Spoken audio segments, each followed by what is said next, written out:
Hey everyone, welcome back. Today we're diving into a topic I know is close to your hearts, the impact of adverse childhood experiences on students. Those ACEs we hear so much about. And to help us unpack this complex issue, we're turning to a recent blog post by Dr. Howie Knoff. He's the president of Project Achieve Educational Solutions, and he brings up some really thought-provoking points, especially about the limitations of relying solely on ACEs assessments, especially those social-emotional screening tools so many schools are using these days. Yeah, it's a bit like trying to diagnose an illness based on just one symptom. ACs are valuable, don't get me wrong, but they only give us a glimpse into a child's life. They don't capture the whole picture, the full complexity of their experiences, or, crucially, their potential for resilience. It's like that saying, right? The map is not the territory.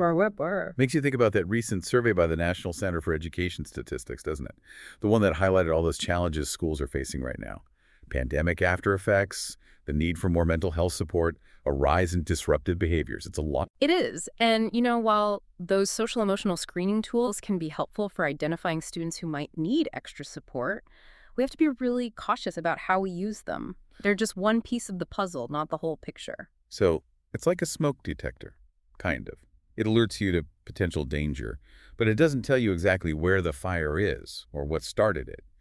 What are some of the pitfalls with these screening tools specifically? Well, first off, it's important to remember they're not designed for diagnosis, just for screening. A high score doesn't automatically mean a child has a specific mental health condition, right? It just means further assessment is needed. And then you have the issue of false positives and false negatives, which are always a concern with any screening tool. Right, because a student might be flagged as having a problem they don't actually have, or a real issue could be missed entirely. So we need to be careful about jumping to conclusions based on a screening tool alone. It's a starting point, not the end of the story. Okay, so let's dig into ACEs themselves for a moment. Remind us what those 10 questions actually cover. I vaguely remember some of them from my own training, but... Sure. So the ACEs questionnaire asks about things like, did a parent or other adult in the household often swear at you, insult you, put you down, or humiliate you? Or did you live with anyone who was a problem drinker or alcoholic or who used street drugs? Things like that. Yeah, pretty heavy stuff. I mean, those questions definitely bring up some important issues, but just thinking about them now, I can already see how they might oversimplify things a bit. Right. And that's one of Dr. Knox's main points, actually. He argues that while those questions are useful for raising awareness, they're overly simplistic when it comes to actually understanding trauma. Trauma's complex. Those ACE questions miss crucial nuances like how long a child endured something or how old they were when it happened. Those details drastically change the impact. That's so true. Like if a parent struggled with substance abuse for a few months when a child was a teenager, that's going to have a very different impact than if it was an ongoing issue throughout their entire childhood. And they also don't address how often certain events occurred, right? Like witnessing your mother being threatened once is very different from that happening repeatedly. Exactly. And think about the emotional impact both at the time and any lingering effects. How did the child cope? What support did they have? Are they still struggling? These are critical factors that a simple checklist can't fully capture. So if the ACE's questions miss so much context, what can we actually learn from an ACE score? Is it even helpful? It can be, but we have to be really careful about how we interpret it. The original ACE study did find some correlations between higher scores and increased risks for various health and behavioral problems later in life. But correlation doesn't equal causation, right? It's more like a red flag, a signal that this person might need extra support, not a guarantee. It sounds like we need to look beyond just the numbers. Consider the whole picture, the broader context of a child's life. I'm thinking about that study you mentioned earlier, the one published in the Journal of Child and Family Studies, the one that followed those 115 preschoolers in Miami. Yes, that one's fascinating. You said almost all of them were experiencing poverty, and many had high ACE scores. What did that study reveal? Well, the researchers did find a connection between higher AC scores and things like disruptive behavior, anxiety, and depression, which isn't surprising, really. But here's the fascinating part. There was no correlation between ACEs and their academic and social readiness for kindergarten. Hold on. Are you saying that these kids, despite their difficult backgrounds, were just as prepared for kindergarten as their peers who had fewer ACEs? Yep, you got it. That's incredible. It really challenges some assumptions, doesn't it? It does. And it highlights the limitations of just focusing on ACEs. It shows the power of resilience and early intervention. It suggests that ACEs alone don't dictate a child's future. That's such a powerful message. Okay, so it seems like we need to take a step back and think about the bigger picture, the broader context of a child's life. Because trauma and emotional distress don't just happen in a vacuum, right? Right. And, while the original ACE study focused mainly on the home environment, kids are also spending huge chunks of their time at school and in their communities. Any of those interactions can be a source of stress, anxiety, or even trauma. That makes total sense. Yeah. We often get so fixated on what's happening at home that we forget about the potential impact of those other settings. Like, I'm thinking of bullying, for example. Mhm. That can be incredibly traumatic for kids, regardless of what's going on at home. Absolutely. And to highlight this point, Dr. Knopf actually includes a really helpful table in his blog post. He takes those 10 ACE categories and shows how similar events could also be playing out in the community or at school, often involving peers. Oh, that's interesting. So instead of asking if a child was physically abused by a parent, we might also consider if they've been bullied or physically harmed by other kids at school or in their neighborhood. Exactly. It broadens our perspective. Or, if a child feels emotionally neglected at home, maybe they're also experiencing social isolation or rejection from their peers. Right. It's about looking at the whole ecosystem of a child's life. Not just one little piece. Yeah. It feels like we're moving away from this checklist mentality Mm. toward a more nuanced understanding of what can trigger those strong emotional responses in kids. And it's not just those 10 ACE categories either, right? No. Dr. Knopf mentions a whole list of other experiences that can be incredibly challenging for kids, things that don't fit neatly into those categories. Like what? Give us some examples. Well, think about the pressure to succeed academically, social conflicts, bullying, any form of discrimination they might face, poverty, family instability, the list goes on. Wow, you're right. It really highlights how complex and multifaceted this whole issue is. So, if we're moving beyond just screening for ACEs, what steps should schools and communities be taking? What does a more holistic approach look like in action? Well, it's not just about identifying potential problems, right? It's about providing effective support, a full continuum of services, from preventative measures to more intensive interventions for those who need it. We're talking about a multi-tiered system of support. So we're not just throwing a blanket over everyone. We're providing support that's tailored to each student's individual needs. Precisely. Like Tier 1 supports are universal, meaning they're available to all students. Things like social emotional learning programs, character education, mindfulness activities, building a foundation of skills for everyone. Okay, I'm following. And then Tier 2 provides more targeted support for students who need a bit more help, right? Right. Small group counseling, social skills training, mentoring programs, things like that. Gotcha. And then Tier 3 is for students with the most intensive needs, those who might require individual therapy or other specialized services. Exactly. We're talking about a full continuum of care. It makes sense. Meet each student where they're at. But to make this work effectively, you need a team, right? People who are trained and equipped to provide these services. Absolutely. We need adequately trained staff at every level, people who are skilled in trauma-informed practices, who understand the impact of adversity, and can create safe and supportive environments for all students. It's not just about checking boxes, it's about changing the culture of our schools. Okay, so let's talk about those specific interventions, those Tier 2 and Tier 3 supports you mentioned. What are some of the tools that can help students develop those coping mechanisms, those ways to manage their emotional responses? There's a wide range of evidence-based practices that can be incredibly helpful. Take relaxation techniques, for example. Mhm. Things like progressive muscle relaxation can teach students how to calm their bodies and minds when they're feeling overwhelmed. Oh, yeah. I've heard that one can be really powerful, especially for kids who are dealing with anxiety. What else is out there? Emotional self-management training can be a game changer. It helps students become more aware of their emotions, identify those triggers, and develop healthy coping strategies. It's about equipping them with the tools they need to navigate those tough moments. So it's like teaching them to recognize those early warning signs and take proactive steps to regulate their emotions. You got it. Sounds like a vital life skill, not just for school, but for everything. Absolutely. And then there are therapies specifically designed to address anger management. These programs teach students how to identify their anger triggers, develop coping skills, and express their anger in healthy and assertive ways. And what about cognitive behavioral approaches? CBT is often used for a variety of mental health challenges, right? You're right. Cognitive behavioral therapy helps students identify and challenge those negative thought patterns and replace them with more positive and adaptive ways of thinking. And there are even specialized forms of CBT, like trauma-focused CBT, which are specifically designed to address the unique needs of children who've experienced trauma. Wow, it sounds like there's a whole toolbox of interventions available, Ah, which is encouraging. But like you said, it's about finding the right tools for the right student at the right time. That must be a challenge. it can be, especially given the limited resources many schools face. And that brings us to a crucial question. Which is, What are some of the biggest challenges schools encounter when trying to implement these strategies effectively, and how can we overcome those obstacles? great questions. That's something we'll dive into in the next part of our deep dive. Stay tuned. You know, that lack of resources thing we were just talking about, it is a huge hurdle for a lot of schools, Right. especially when it comes to funding. Yeah, because even if a school wants to implement all these amazing strategies, prioritize social emotional learning, it costs money.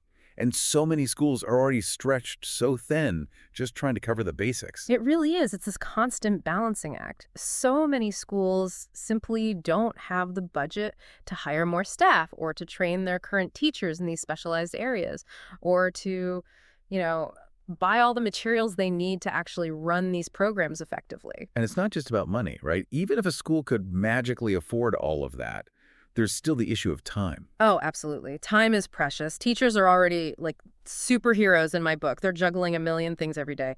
And then you're asking them to find the time to, squeeze in extra training, revamp their lesson plans, implement entirely new teaching strategies. It's a tall order. Yeah, and those strategies often require a whole shift in mindset too, right? It's not just about tacking on a few new activities here and there. It's about changing how we think about education as a whole. Exactly. It's about prioritizing social and emotional learning alongside academics. And for some educators, that's a huge change. And change takes time, effort, and, ongoing support. It does. So it's not enough to just, throw a bunch of new ideas at teachers and say, good luck. Right. We need to provide professional development that's relevant, engaging, Yeah. and most importantly, it have to give teachers practical tools they can actually use in their classrooms tomorrow. Couldn't agree more. And remember, this isn't just about the teachers. For any of this to work, you need buy-in from everyone involved. Okay, unpack that for me. Who are we talking about here? Well, everyone, from the top down, you need the superintendent and school board on board. Okay. Then you've got the teachers, the staff, the students themselves, and of course the families back home. It takes a village, as they say. It does. It makes a lot of sense. Sure. Because if everyone isn't on the same page, if they're not invested in this shift, it's just not going to work.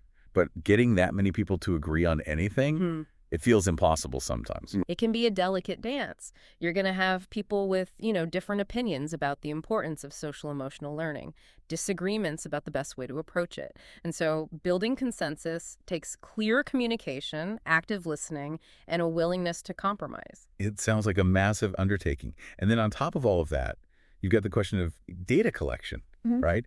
How do we even know if these strategies are working? How do we measure progress? You've hit on a crucial point. We can't just assume something is working because it sounds good on paper or because, it's the latest trend in education. To make informed decisions, we need to track how these strategies are actually affecting students. So that means collecting data, analyzing it to see what's working, what's not, and then using those insights to make adjustments as needed. Precisely. But the thing is, collecting good data is time-consuming. And it's often, quite complex. Not every school has the resources or the know-how to do it well. It feels like a catch-22. Schools need data to prove that these programs are worth the investment, to justify the time and effort. But they often lack the resources to gather that data in the first place. It's a common dilemma. But thankfully, there are ways to address these challenges. When it comes to resources, for example, many schools have had success seeking out grants or exploring funding opportunities from foundations and organizations that specifically support social emotional learning initiatives. That's a great idea. So it's about being proactive, looking for those opportunities. And what about the time crunch? Any advice there?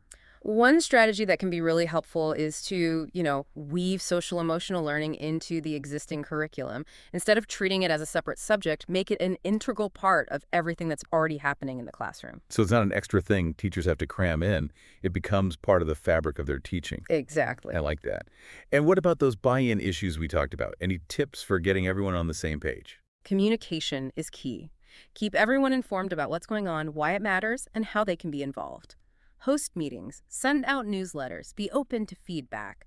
Create a sense of shared ownership over the process. That makes sense. When people feel like they're part of the solution, they're more likely to support it. Absolutely. And then when it comes to data collection, don't be afraid to seek outside help. Partnering with a university or research organization can provide schools with the expertise and support they need to gather and analyze data effectively. So it's like building a bridge between research and practice, bringing those two worlds together. Precisely. And these days, technology can be a huge help too. There are some great software programs and online tools out there that can streamline data collection and make the whole process more manageable. Okay, so we've talked about the challenges and we've explored some potential solutions. But I'm curious, from your experience, what are some of the most effective strategies you've seen for actually addressing those broader challenges we've been discussing, the things that go beyond just ACEs? That's a great question. And, in my experience, one of the most powerful approaches I've seen is something called restorative practices. I've heard that term thrown around, but I'm not entirely sure what it means in the context of a school. Can you break it down for us? Of course. So restorative practices are essentially a way of building community and resolving conflicts. But instead of focusing on punishment, they emphasize relationships and accountability.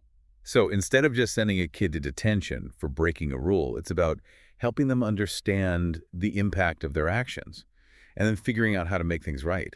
Exactly. It's about creating a space for dialogue, for empathy, for healing.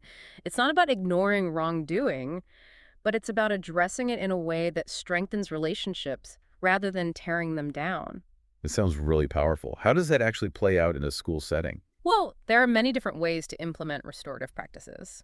One common approach is something called restorative circles. This involves bringing students and staff together in a circle to discuss issues, share their perspectives, and work collaboratively to find solutions. Sounds very inclusive, very empowering. Everyone gets a voice at the table. It is, and the research backs it up. Schools that are using restorative practices are seeing a decrease in disciplinary referrals, an improvement in overall school climate, and stronger, more positive relationships between students and staff. That's encouraging. What other strategies have you seen that have been successful in addressing those broader challenges? Another really promising approach is social emotional learning, or SEL for short. Oh yeah, SEL is having a moment right now. Yeah. But can you remind us what it actually involves? Sure. Essentially, SEL provides a framework for teaching students the essential skills they need to manage their emotions effectively, to build healthy relationships, make responsible decisions, and ultimately to achieve their goals. So it's not just about academic knowledge. It's about equipping kids with the skills they need to, navigate life. You got it. And research shows that SEL programs can have a huge positive impact on students. We're talking about improvements in academic performance, better social skills, and an overall increase in well-being. That's great to hear. But what does SEL look like in action? What kind of activities are we talking about? Well, the possibilities are endless, really. The best approaches are tailored to the age of the students and the specific needs of the school community. Okay, but give us some examples to get our creative juices flowing. What might this look like for younger kids, for example? Sure. For younger students, you might focus on helping them identify and express their emotions in healthy ways. That could involve reading books about feelings, playing games that help them recognize different facial expressions, or using puppets to act out different scenarios. So they're learning to build a vocabulary for their emotions and to develop those all-important self-awareness skills. Exactly. And then as they get older, you can start having more complex discussions about things like conflict resolution, bullying prevention, or even navigating healthy relationships. Oh, yeah. And maybe even do some role-playing activities so Yeah. they can practice those communication and problem-solving skills in a safe environment. Exactly. SEL can be woven into all aspects of the school day. It's not a separate subject, it's a way of being. I love that. It's about creating a school culture that values and prioritizes social and emotional learning right alongside academics. Precisely. And when students feel genuinely supported and connected, they're more likely to engage in learning and to reach their full potential. But there's another piece to this puzzle that we often overlook. Oh, I'm intrigued. Tell me more. It's the role of the physical environment. The way a school is designed and decorated can actually have a big impact on student behavior and well-being. Really? I never thought about it like that. Yeah. What are some things schools should be paying attention to? Well, think about things like natural light, comfortable seating, and calming colors. These elements can create a more positive and welcoming learning environment. Makes sense. What about the things we often don't think about, like clutter or noise levels? Oh, those can be huge distractions and stressors for students, especially for those who are sensitive to sensory overload. It's about creating a space that feels safe, organized, and conducive to learning. Right, and that goes beyond just the classroom, right? We're Yeah. talking hallways, common areas, even outdoor spaces. Absolutely. And one of the simplest but most effective things schools can do is to involve students in the design process. Oh, also. Ask them for their input. Get their ideas on paint colors, furniture arrangements, decorations. Give them a sense of ownership over their space. I love that. Not only does it make them feel more connected to the school, but it's also a great opportunity for them to, express their creativity and learn about design principle. Exactly.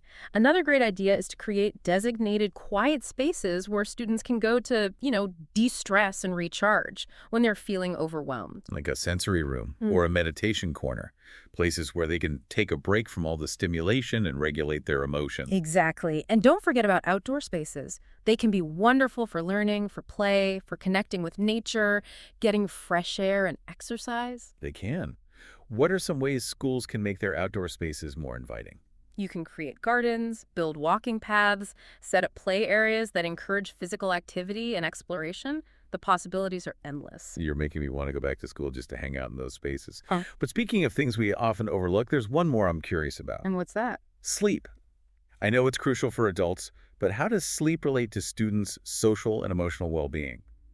We usually just think about it in terms of physical health, right? Well, it's just as important for them, if not more so. Sleep is essential for both physical and mental health. It plays a vital role in regulating mood, attention, behavior. So a student who's chronically sleep deprived is more likely to struggle with things like anxiety, depression, impulsivity, things that can really interfere with their ability to learn and thrive. Exactly. And they'll have a harder time focusing in class, completing assignments, all that good stuff. It's a chain reaction. It is.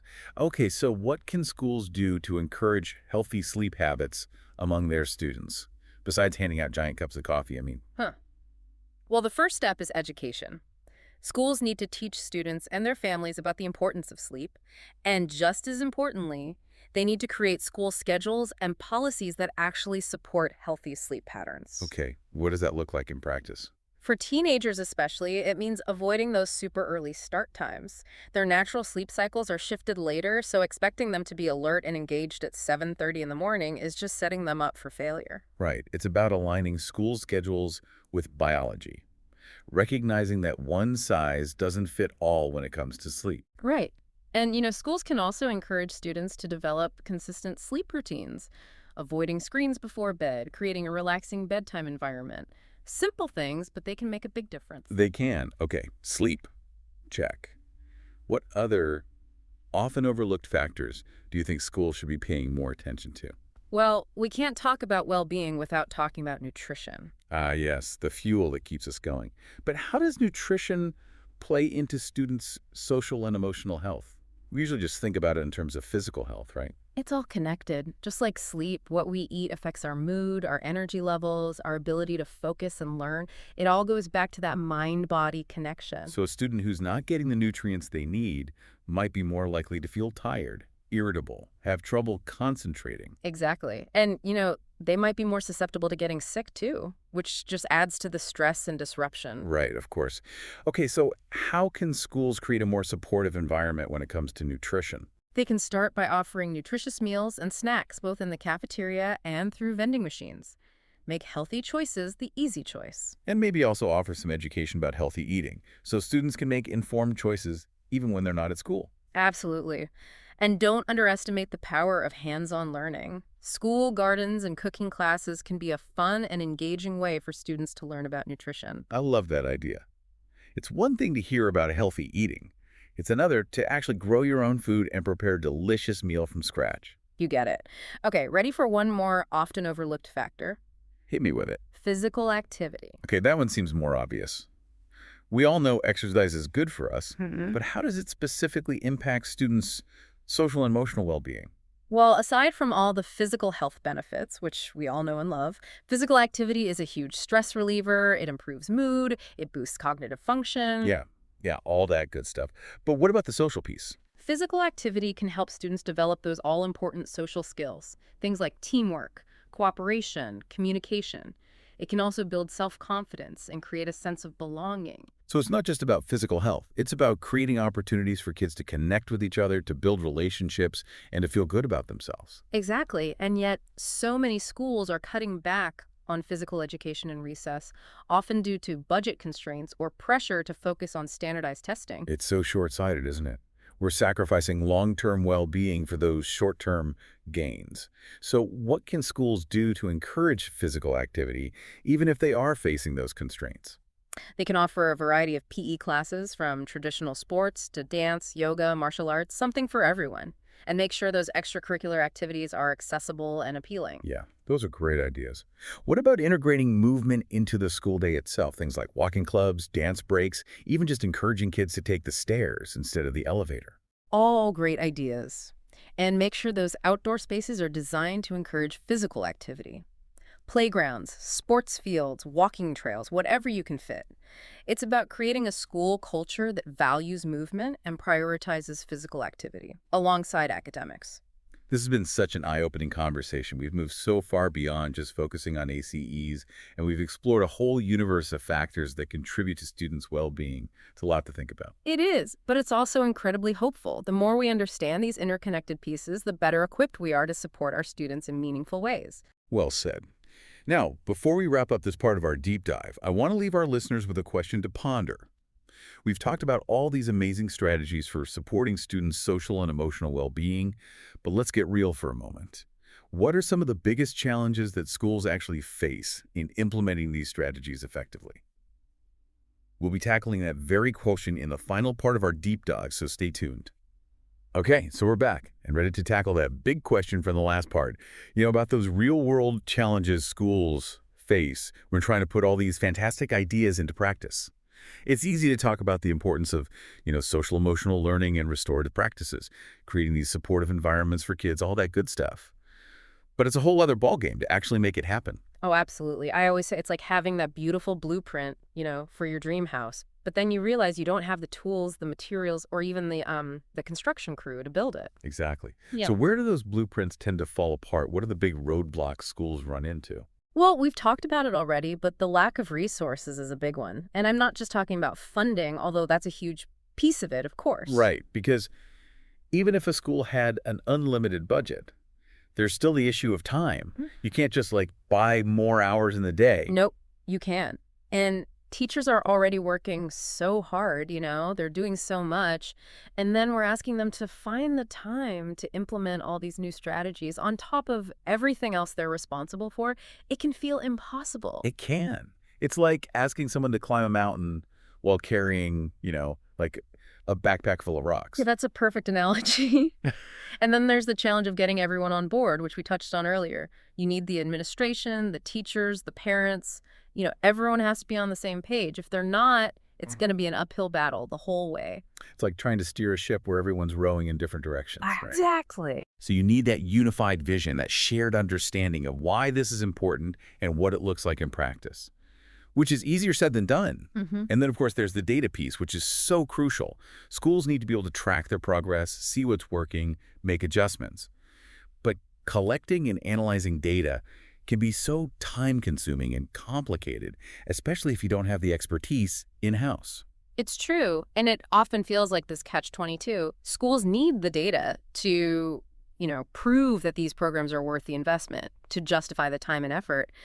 But they often lack the resources and the support to collect that data in the first place. It's a common frustration for sure. It is, but I don't want to paint too bleak of a picture because there are things schools can do to overcome these obstacles. Okay, good. So let's talk solutions. What are some practical ways schools can tackle these challenges? Well, when it comes to resources, one thing schools can do is get creative with funding. Look for grants, explore partnerships with community organizations or local businesses. There are resources out there. Sometimes you just have to dig a little deeper to find them. So it's about thinking outside the box, being resourceful, tapping into those networks of support. Exactly. And then to address that time constraint, think about ways to integrate social-emotional learning into the existing curriculum. Instead of treating it as this, separate subject, weave it into the fabric of everyday teaching. So it's not this extra thing teachers have to cram in. It's just like a natural part of the learning process. Precisely. Love it. And what about buy-in? Any tips for getting everyone on the same page? Communication, communication, communication. It's so important. Keep everyone informed about what's going on, why it matters, how they can be involved. Host meetings, send newsletters, create opportunities for feedback and dialogue. The more people feel like they're part of the process, the more likely they are to support it. That's a great point. Create that sense of ownership, that collaborative spirit. Exactly. And then when it comes to data collection, don't be afraid to ask for help. Partner with a university or research organization. Get support with data analysis. Leverage technology to streamline the process. So it's about working smarter, not harder, using the resources that are available. Absolutely. And at the end of the day, remember, this is a journey. It's not a destination. It's about continuous improvement, learning from our mistakes, and celebrating our successes. That's such an important reminder. It's not about perfection, it's about progress. And speaking of progress, we've covered a lot of ground in this deep dive. We started by unpacking those ACEs, acknowledging their importance but also recognizing their limitations. We talked about the need to look beyond trauma and consider the whole ecosystem of a child's life. We did. We talked about the power of creating supportive environments, both physically and emotionally. We dug into specific strategies like restorative practices and social-emotional learning. And of course, we acknowledged the real-world challenges schools face when trying to implement these approaches. We did. We even touched on those often overlooked but equally important factors, like sleep, nutrition, physical activity. It's been a whirlwind of information for sure. But I hope our listeners are walking away with a deeper understanding of these complex issues and feeling inspired to, make a difference in their own communities. I hope so too, because ultimately, this isn't just about schools, right? It's about creating a world where all children have the opportunity to thrive. So well said. And on that note, we've reached the end of our deep dive, but the conversation doesn't end here. We encourage you to keep exploring these topics, to keep asking questions, and to keep advocating for the well-being of all children. Thanks for joining us, and we'll see you next time.